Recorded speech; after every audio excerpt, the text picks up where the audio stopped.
하나님 말씀 함께 나누겠습니다. 우리 데살로니가 전서 4장 9절에서 18절까지 말씀입니다.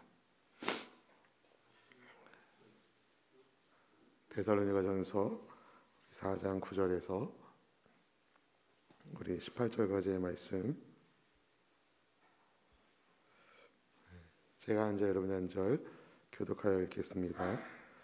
형제 사랑에 관하여는 너희에게 쓸 것이 없음은 너희들 자신이 하나님의 가르치심을 받아 서로 사랑함이라. 너희가 온 마게도냐 모든 형제에 대하여 과연 이것을 행하도다. 형제들아 권하노니 더욱 그렇게 행하고, 또 너희에게 명한 것과 같이 조용히 자기 일을 하고 너희 손으로 일하기를 힘쓰라. 이는 개인에 대하여 단정히 행하고 또한 아무 비판이 없게 하려 함이라. 형제들아 자는 자들에 관하여는 너희가 알지 못함을 우리가 원하지 아니하노니 이는 소망 없는 다른 이와 같이 슬퍼하지 않게 하려 함이라. 예수께서 죽으셨다.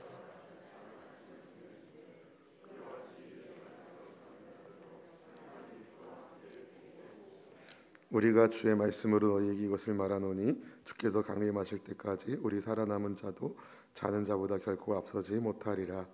주께서 영과 천사장의 소리와 하나님의 나팔 소리로 친히 하늘로부터 강림하시리니 그리스도 안에서 죽은 자들이 먼저 일어나고 그 후에 우리 살아남은 자들도 그들과 함께 구름 속으로 끌어올려 공중에서 주를 영접하게 하시리니 그리하여 우리가 항상 주와 함께 있으리라. 그러므로 이러한 말로 서로 위로하라. 아멘. 아멘. 하나님께서 오늘 이 시간에도 우리 모두에게 성령의 은혜를 더하여 주시고 주님을 사모하는 마음으로 새벽을 깨운 여러분에게 건강의 복도 주시고 이 땅을 살아가는 동안에 부르심에 합당한 삶을 살 수 있도록 영과 진리의 예배자들로 우리를 인치셨으니 여러분 걱정 말고 우리 주님 믿는 믿음으로 승리하시기 주의 이름으로 축복합니다. 주님 주시는 은혜와 평강이 우리 가운데 함께 있음을 감사하며 우리 하나님께 영광의 박수를 올립니다.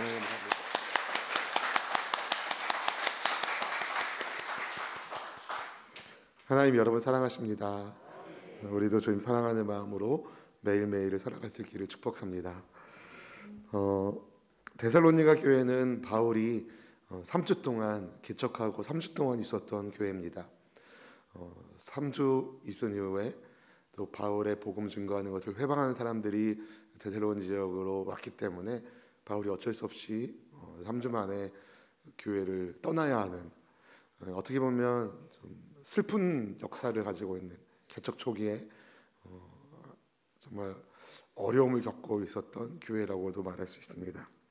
하지만 그 3주 동안에 바울이 증거했던 그 복음의 말씀을 이 성도님들이 아멘으로 들었고 또 그 말씀대로 실천하기 위하여 애쓴, 그래서 믿음의 역사가 나타나고 사랑의 수고가 나타나고 소망의 인내가 나타나는 교회가 바로 데살로니가 교회였습니다. 데살로니가 교회 성도들이 말씀을 붙잡고 그 안에서 하나님의 사랑을 배운 것처럼 또 배운 대로 실천하는 모습을 바울이 전해 듣고 굉장히 기뻐했습니다. 본문 9절 말씀을 이렇게 이야기하죠. 9절입니다. 형제 사랑에 관하여는 너희에게 쓸 것이 없음은 너희들 자신이 하나님의 가르치심을 받아 서로 사랑함이라. 아멘. 네. 데살로니가 성도들이 가르치심을 받은 것대로 서로 사랑하고 있었다는 거예요. 우리가 어제 새벽에 본 것처럼 데살로니가 교회 성도들이 하나님을 기뻐하는 삶을 살라고 이제 4장 1절에서 바울이 이야기하는데요. 주님이 기뻐하시는 삶이란 이 거룩한 삶을 이야기하거든요. 이 거룩한 삶을 강조한 바울이 그 다음에 강조하는 것이 이제 사랑하는 삶입니다. 사랑하는 삶. 데살로니가 교회는 그런 사랑을 실천하는 교회였습니다. 하나님의 말씀이 있었기 때문에 들은 바 말씀대로 하나님을 사랑하고 이웃 사랑하는 예수님의 십자가 정신에 따라서 데살로니가 교회가 그렇게 서로 사랑하는 공동체를 이루고 있었습니다. 그런데 이것이 이 데살로니가 지역에만 알려진 게 아니라 이 마게아의 모든 형제에게도 알려지게 됩니다. 본문의 10절 말씀을 읽어보실까요? 너희가 온 마게도냐 모든 형제에 대하여 과연 이것을 행하도다. 형제들아 권하노니 더욱 그렇게 행하고. 아멘. 네. 보니까 이 데살로니가 교회가 이 자기네 교회들만, 자기 교회만 이렇게 하는 게 아니라 이 예수님 믿는 지체들을 사랑하는 일에 힘을 쓰고 있었어요. 그래서 데살로니가뿐만 아니라 이제 마게도니아 지역, 다른 지역에 있는 예수님 믿는 사람들, 형제들, 자매들을 축복하고 섬기는 사랑의 수고를 감당했습니다. 이런 형제 사랑, 자매 사랑을 실천하고 있는 데살로니가 교회에게 바울은 더욱 그렇게 하라고, 더욱 그렇게 힘쓰라고 격려하고 있습니다. 왜 그렇습니까? 그것이 말씀을 받은 성도의 모습이기 때문에. 할렐루야. 여러분, 우리가 들은 바 하나님의 말씀대로 힘써 순종할 수 있기를 주의 이름으로 축복합니다. 힘을 내야 됩니다. 아멘.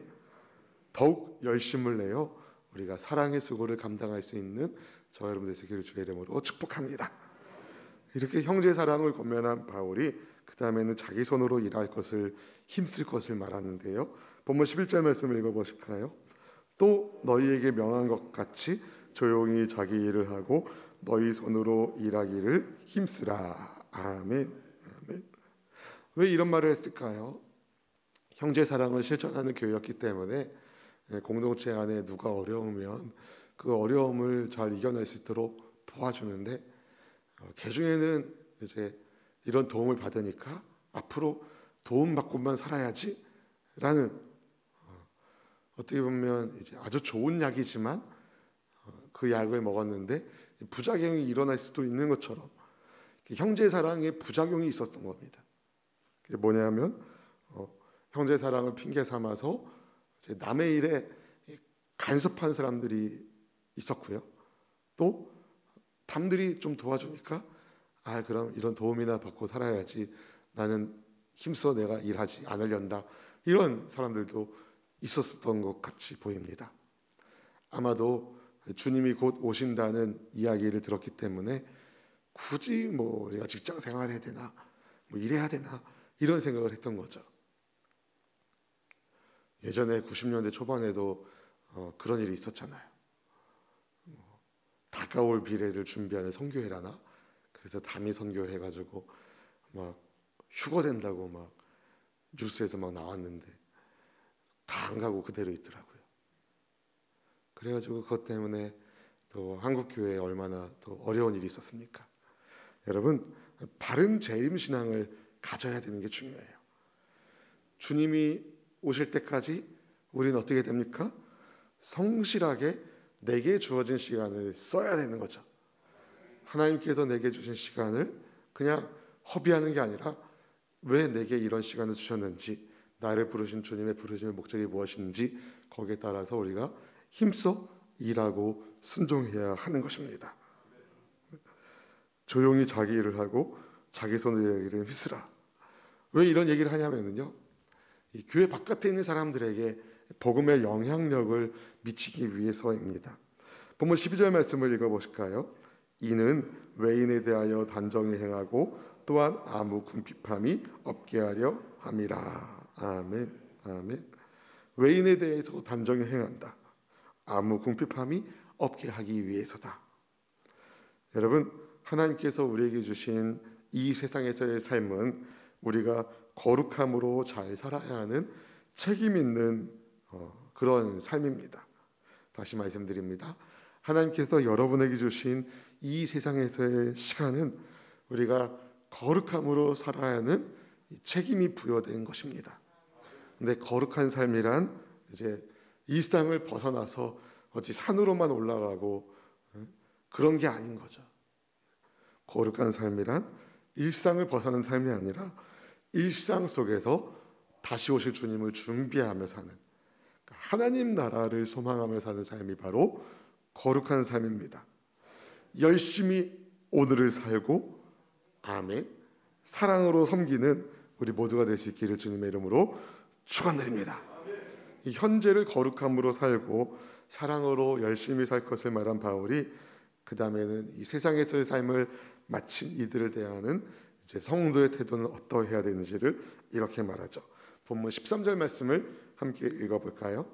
형제들아, 자는 자들에 관하여는 너희가 알지 못함을 우리가 원하지 아니하노니 이는 소망 없는 다른 이와 같이 슬퍼하지 않게 하려 함이라. 아멘, 아멘. 여러분, 소망 없는 사람들은 어떻게 삽니까? 인생의 마지막을 만날 때 슬픔밖에 없어요. 사랑하는 누군가가 세상을 떠날 때 슬픔밖에 없어요. 소망 없는 사람들은. 주님을 믿고 세상에서 삶을 마쳐야 되는데 그걸 놓치면 슬픔밖에 없는 거죠. 그런데 주님을 믿은 사람은 인생의 마지막을 마칠 때 여러분 소망이 있습니다. 어떤 소망이요?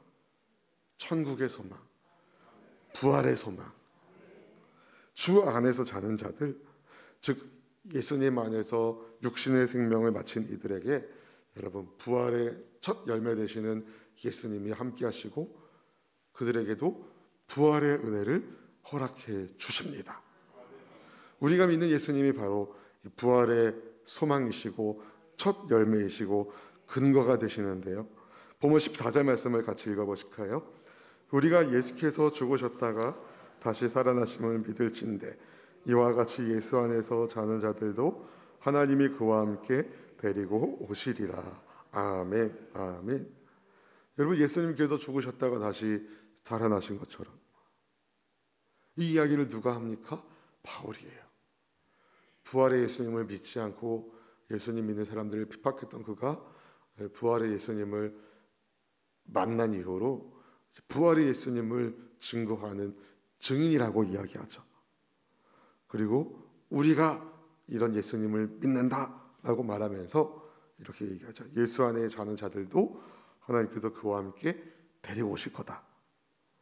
여러분, 예수님 다시 살아나심을 믿는 성도는요, 사랑하는 사람들의 죽음이나 자기 죽음에 대하여 두려워하거나 절망하지 않습니다. 물론 이 세상에서 이별을 하기 때문에 슬픔이 있으나 다시 만날 그때를 기약할 수 있습니다. 주님이 어떠십니까, 여러분? 다시 오실 그때에 주님께서 살아있는 주 안에서 죽은 자들도 깨우실 것이고 주 안에서 살아있는 우리도 끌어올려 주실 것이고 주 안에서 다 만나게 될 것입니다. 본문의 16절 17절 말씀 같이 읽어보실까요? 주께서 호령과 천사장의 소리와 하나님의 나팔 소리로 친히 하늘로부터 강림하시리니 그리스도 안에서 죽은 자들이 먼저 일어나고 그 후에 우리 살아남은 자들도 그들과 함께 구름 속으로 끌어올려 공중에서 주를 영접하게 하시리니 그리하여 우리가 항상 주와 함께 있으리라. 아멘, 아멘. 우리 살아남은 자들도 그들과 함께, 이 그들이 누굽니까? 주 안에서 죽은 자들. 주 안에서 죽은 자들도 함께 주 안에서 살아있는 사람들과 함께 주님을 영접하게 됩니다. 그래서 예수님 믿는 성도는요, 살아있을 때도 예수님과 함께, 죽어서도 예수님과 함께, 그래서 우리는 살아있으나 죽으나 다 예수님과 함께하는 복받은 인생인 줄로 믿습니다. 저를 한번 고백하여, 나는 복받은 인생이다. 복받은 인생이다. 아멘, 아멘. 여러분이 바로 복받은 분이에요. 왜요? 복의 근원께서 함께 하시니까. 아멘. 여러분, 아버지가 재벌인데 아들이 밥 걱정하겠습니까? 하나 보네. 여러분, 아버지가 재벌이면 아들, 딸은 밥 걱정 안 하고 삽니다. 너무 좋은 걸 먹어서 탈이지. 여러분, 우리 하나님은요, 온 우주의 재벌이세요. 온 세상의 창조주이세요. 아버지께서 우리와 함께 하시는데 여러분, 굶을 생각하지 마시고 주와 함께 살아가는 저 여러분 되시길 주의 이름으로 축복합니다. 언젠가 이 세상이 끝을 맞이할 때 하나님 나라가 완벽하게 완성되는 그때에 주 안에서 자는 자들이 일어나고 또 주 안에서 살아있는 사람들도 부름을 받아서 주와 함께 영원한 나라에서 살게 될 것입니다. 그래서 성도의 죽음은 절망이 아니라 다시 오실 주님을 만나는 소망의 날이 된 줄로 믿습니다. 그래서 바울은 이런 죽음으로 인해서 이별된 사람들에게 이러한 말로 서로 위로하라고 말하죠. 본문 18절 말씀 같이 읽어보실까요?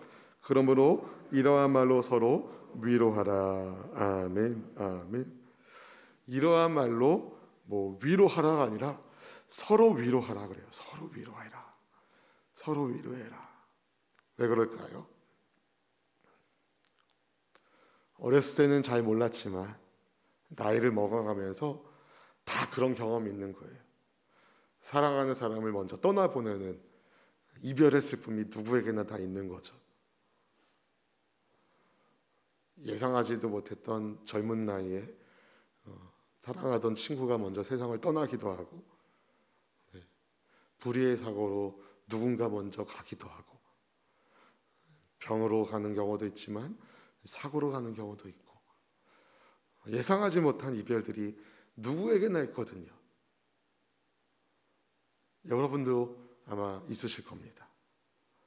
여러분, 그래도 뭐라 그래요? 이런 말로 서로 위로해라. 우리가 부활의 예수님을 만나고 소망 가운데 있다는 것도 믿지만, 그것을 믿는 다른 지체들로부터 그런 말을 듣게 되는 게 큰 위로가 됩니다. 내가 그래, 부활하신 예수님 안에서 우리가 다시 만날 거야 라는 다짐도 중요한데요, 그렇게 다짐하는 분이 누군가 슬픔 당한 사람들에게 그런 위로의 말을 줄 때 그걸 듣는 사람이 굉장히 힘이 되는 거죠. 그래서 이러한 말로 위로해라가 아니라 이러한 말로 서로 위로하라는 거예요. 서로 위로해라. 여러분, 마지막 때는요, 혼자 살 수 없어요. 서로가 되려면 두 사람 이상 돼야 돼요. 혼자서는 서로가 안 돼요. 두 사람 이상 돼야 돼요. 근데 여러분, 두 사람 이상이 되어야 사랑도 할 수 있고 섬길 수도 있어요. 혼자서는 사랑도 못하고 섬기지도 못해요. 무슨 말씀이냐면요, 공동체가 중요하다는 거예요. 함께하는 공동체가 중요합니다. 아무리 코로나19로 인해서 온라인으로 혼자서 화면 보면서 하는 그런 시대가 많이 열렸지만, 여러분, 교회는 공동체입니다. 서로 위로하고 서로 격려하고 서로 세워주고, 그래서 주 안에서 함께 동행하는 우리 모두가 될 수 있기를 축복합니다. 바울은 마지막 때를 기다리는 데살로니가 교회 공동체에게 이렇게 당부했습니다. 더욱 사랑해라. 일상생활에 게으르지 말고 충실해라. 부활의 소망을 품고 서로 위로해라. 왜 그렇습니까, 여러분? 우리가 같이 복음 안에서 세상에서 박해받는, 고난받는 공동체이거든요. 여러분, 복음의 말씀을 믿고 따라가는 지체들은 지난주 주일날 말씀드린 것처럼 불을 던지신 예수님과 함께하는 사람이에요. 그래서 복음을 받아들이지 않는 사람들과 부딪히게 되어 있습니다. 근데 복음을 아는 사람들보다 복음을 모르는 사람들이 훨씬 많기 때문에 비율적으로 복음을 아는 사람들이 어려움을 겪을 수 있죠. 그러나 우리는 믿습니다. 모든 것 이후에 넉넉히 이기게 하시는 하나님의 승리를 우리에게 주실 것이다. 아멘. 여러분, 서로 위로하시고 격려하시고 축복하시고 서로 감사하시고 서로 위하셔서, 여러분, 주님께서 우리를 부르실 때에 부끄러움 없이 주님을 맞이하는 그러한 은혜가 여러분 모두에게 있기를 주의 이름으로 축원드립니다. 아멘. 기도하겠습니다.